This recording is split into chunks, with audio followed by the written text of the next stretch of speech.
तेलंगाना दिग्गज न्यूज़ में आप तमाम के खैर मकदम में बढ़ते हैं। खबर के कोतवाल हैदराबाद वीसी सज्जनार ने संक्रांति फेस्टिवल के चलते हुए तमाम तर तफसीलात से वाकिफ़ करवाया। बताया गया कि बैन किए गए चाइनीज़ मांझा जो कि सिंथेटिक नायलॉन वगैरह का इस्तेमाल किया जाता है, इसके सेल, स्टोरेज, ट्रांसपोर्टेशन तमाम तर बैन बताया गया।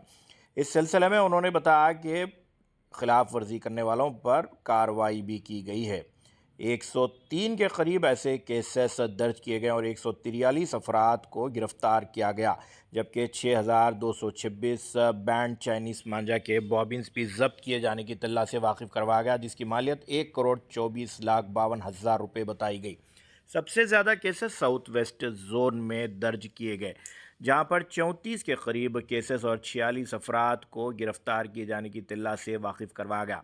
कमिश्नर टास्क फोर्स की जानिब से अहम रोल अदा किया गया, एक कार्रवाई की गई, जबकि additional CP crime and SIT M Srinivasulu IPS की रास निगरानी में किए गए। DCP Shri Kiran Khare Prabhakar IPS, G Chandramohan IPS, Shri Gaikwad Vaibhav Raghunath IPS, additional DCP task force Andhra Srinivas Rao व दीगर भी आज मौजूद थे। अगर अभी तक आपने ये चैनल को सब्सक्राइब नहीं किया तो फौरी कर लें। आलमी मुल्क की रियासती मुकामी खबरों के लिए देखते रहिए आपका अपना चैनल तेलंगाना दिक्कत न्यूज़। एनवायरनमेंट को, बर्ड्स को और आम आदमी को भी बहुत लॉस हो रहा है। इसलिए हम लोग इस बार स्पेशल टीम्स और स्पेशल ड्राइव कर रहे। हमारा local law and order officers और हमारा टास्क फोर्स ऑफिसर्स मिलके अब तक 103 केसेस और ऑलमोस्ट 100 लोगों को अरेस्ट किया और 1.24 करोड़ का वर्थ ऑफ बॉबिन्स को हम लोग सीज किया।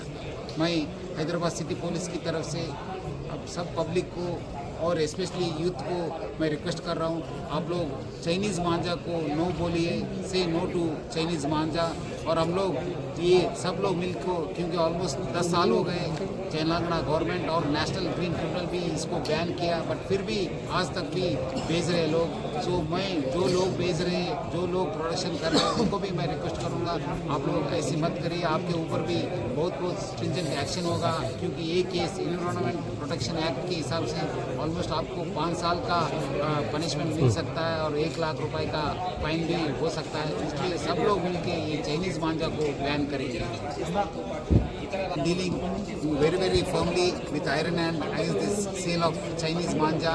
So we have constituted special teams consisting of law and order officers, also task force officials, to ensure that Chinese manja ban is implemented effectively, because almost it's over 10 years Telangana government has banned this sale of Chinese manja, and also the National Green Tribunal also has banned the Chinese manja, but still after 10 years also it is being sold. So we have been dealing with it with iron hand. Almost till now we have booked about 103 cases. We have arrested over 143 persons in these cases, and we have seized about 1.24 crores worth of bobbins also. Because it's causing loss to the environment, to the birds and the human beings, I request the public, especially the youth, not to buy Chinese manja. Of late, many people are also selling through e-commerce sites. We have already started working against these e-commerce sites which are selling this Chinese manja, because recently we have come to a notice that they are also doing it. So I request the e-commerce sites also not to